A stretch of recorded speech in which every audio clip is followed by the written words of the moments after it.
Okay, so we on episode 2, and this is going to be like a 2-part episode, because I'm doing a meet and greet with one person, and then, you know, Buddy from episode 1, he's trying to meet up for either dinner, drinks, or like a park or something. Okay, so I'm gonna call Buddy from tonight's episode. He's gonna be MG because he's meet and greet, and I'm gonna call Buddy from episode 1. I'm gonna call him D1 because he was date number 1. So MG was messaging me, and I was confirming details to meet up with him at this mall. But while I'm texting MG, D1 hit me up like, hey, I get off at 7. Do you want to meet? We can go get something to eat, or go to a park, or get something to drink. And I was like, yeah, we could do that. So I am meeting with D1 after I meet up with MG. So I'm gonna go so I can tell MG that I'm here, and then I'll let y'all know how the meet and greet went. Yeah, I bet you eat good, don't you? You eat asshole, don't you? I said, the fuck was wrong with you, nigga? Where that shit come from? Everybody just went off on his ass.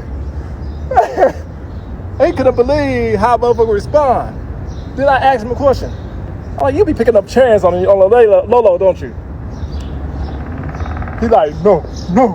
He got off the darker screen. What an experience. It's fucked up though. But he was hollering at the chick for the whole damn time, talking about he wanted to he ready to fuck and all shit. He was throwing all kinds of sex jabs at her, and you know, she wasn't catching it too hard, but damn, you know what I'm saying? He was on it. So it's like, damn, you just went from trying to holler at a female to trying to holler at a nigga just that quick. It's out there. It's definitely out there.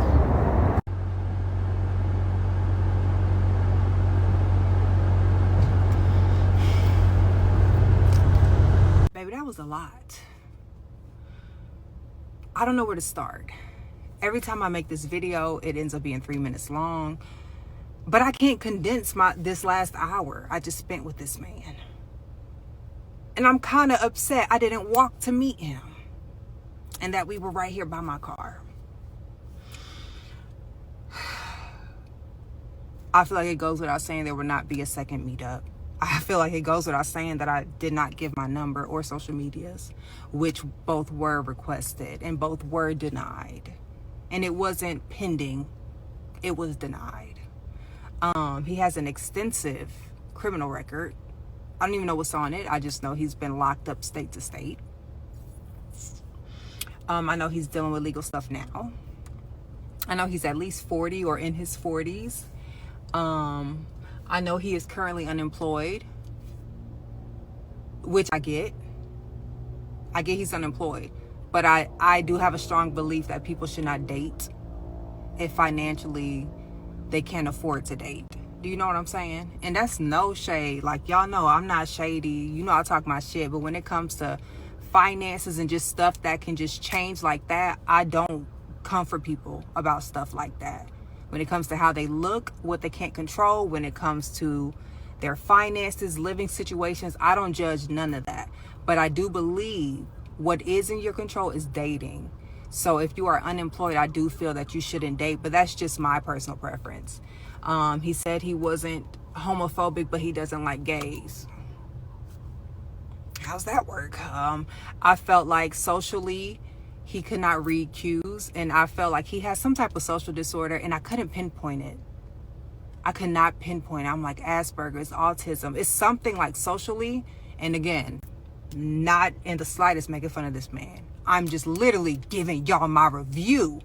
But it's something because he couldn't, like, I feel like he couldn't gauge what was inappropriate conversation. He also could not gauge personal space. He was way, way, way too close to me. He could not read the room worth a damn. I barely said 2 words the whole time. So it was a lot. It was a lot to take in. It was just a lot. So, yeah, nah. Yeah. I'm gonna shake this off and go on my date, even though I look like this. You know what I'm saying? That was a lot. But I'm gonna give y'all a review on yesterday, because y'all know about MG. There's an update with MG. He messaged me this morning. And then also there's I'll tell y'all about yesterday with D1, because me and D1 did go out last night again. Okay, so y'all remember D1, right? That's the one who was throwing up in the first episode, right? I did tell y'all that I would be open to a second date. I just wouldn't initiate it. And so yesterday he asked if he could take me out. Now, y'all do know the MG meet and greet, the guy who y'all heard on my Snapchat. MG, I think I had told y'all before that he was just very persistent. We didn't have much dialogue in our messages. I ain't gonna lie, it was like 3 times I tried to tell him, like, just good luck on your dating journey. I don't think we would be compatible. But he swore up and down. So he was very persistent. He kept on trying to meet up with me. And so I was like, all right, fine. But the update on MG meet and greet, he messaged me this morning. Well, first he messaged me after we had departed. And he was like, you're so freaking gorgeous. And I seen the message, I just didn't say nothing. And then he was like, I hope this lasts, because basically saying like he could see a future in me, whoop, as long as my personality don't change. And I thought it was interesting because, like I told you guys, I didn't get a word in edgewise. It wasn't a conversation. He was talking, I was commenting. Like, oh, that's crazy. Huh, what an experience. That's all he was getting from me. So I thought it was very shocking that he felt like we were twin flames. He just kept on saying like, man, you're such my twin. We think the same. And I'm like, I haven't even said nothing. How do you know we think the same? So, yeah, he was very interesting. So I was telling MG, like, I don't know if he had the wrong impression, but I'm not interested. And he asked me why. And everything I told y'all, I pretty much told him, but in a way more respectful way.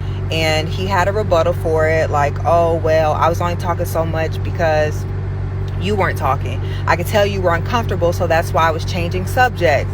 I didn't feel like I was that close to you because I didn't touch you. Different stuff like that. And I was just like, overall, I'm not signing up for that. And he was like, basically saying like, I should be a rider. The thing is, I am a rider, but I'm not going to sign up knowing that this car is going to crash. Why the fuck would I hop in that car? I'm not that type of rider. Now, if we riding and the check engine light comes on, that's different. But why would I ride in a car knowing damn well you ain't got no fucking brakes?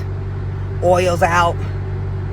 Okay, I don't know enough about cars to give more examples, but you know what the fuck I'm saying. Why would I choose that? And that's how I feel with that. Like, and you can't put that on me like, oh, well, I will hold somebody down if they were in that situation. What you tolerate is different than what I tolerate. And don't ever feel like you have to tolerate something just because somebody else did. I'm not consciously choosing a hard road. I'm just letting you know that now. Why would I look at a man and be like, felon, no job, damn, he stayed with his mama, no car, damn, okay, I'ma fuck with that. I would not consciously choose that. I do have that mentality that men should be a natural leader. So I just feel like, get that shit together before you embark on dating. That's just how I feel. And so that's what I was telling him. And he felt I was trying to judge him because he ain't working or nothing. I made that clear to y'all yesterday. I'm not judging nobody based on temporary situations. So he's still messaging me. I'm just trying to tell him, like, I hear everything he's saying. I'm still not interested. Okay, but I'm choosing not to engage. You know what I'm saying? Like, and yes, it's like, why not just block him? Why not stop messaging him?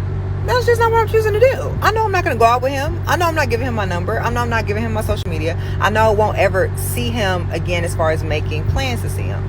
So I'm okay. I'm okay with messaging him to let him know why I don't want to, deal with him. Now, y'all remember D1. It was episode number 1. We went on a date. I enjoyed myself, but not necessarily with him because I didn't really get to know him. But I was open to, like I told you, I was open to another date, but he would have to initiate it. So after the MG thing, I met up with D1. We met up like at a restaurant right around the corner. And so we started off with some drinks. He was like, so what's going on? I was like, hey, I don't even want to tell you what just happened. He urged me to. I told him. He listened to the video and he was just like, yo, You couldn't tell that nigga was off. But anyways, so we spent about 5 hours together. We had a really good time and a really good night. We do click. We could talk to each other. We had a good time. We had a great second date. But I'm not looking to date to get into a relationship. I'm just trying to see what dating is like. He just kept on saying, oh, you trying to have a hot girl summer. And he feel away because he do fuck with me. He digging the vibe. He's digging my personality. We be kikiing. You know, I'm a funny bitch. I'm cool to be around. I don't give a damn what nobody say. I'm cool to be around. I'm a good time. And I was telling him, like, I feel like you would distract me from what I'm trying to do, which is actively date. You know what I'm trying to do. If you not catching feelings, not this early, but you know what I mean? Like, because he was like, I want to go for a third date. And I'm like, okay, are you sure? Because he was like, oh, you know, I don't want you playing with me. I'm like, I'm not. I'm literally telling you what I'm doing. You want to call it hot girl summer or whatever you want to call it. I'm just actively dating. And I know I done said that word like a billion times. But I'm just saying, I'm stressing that. So I decided not to give him my number. Although I had a great time, I decided not to give him my number because I don't want us connecting more than I prefer us to. Cool cat. I enjoy hanging out with him.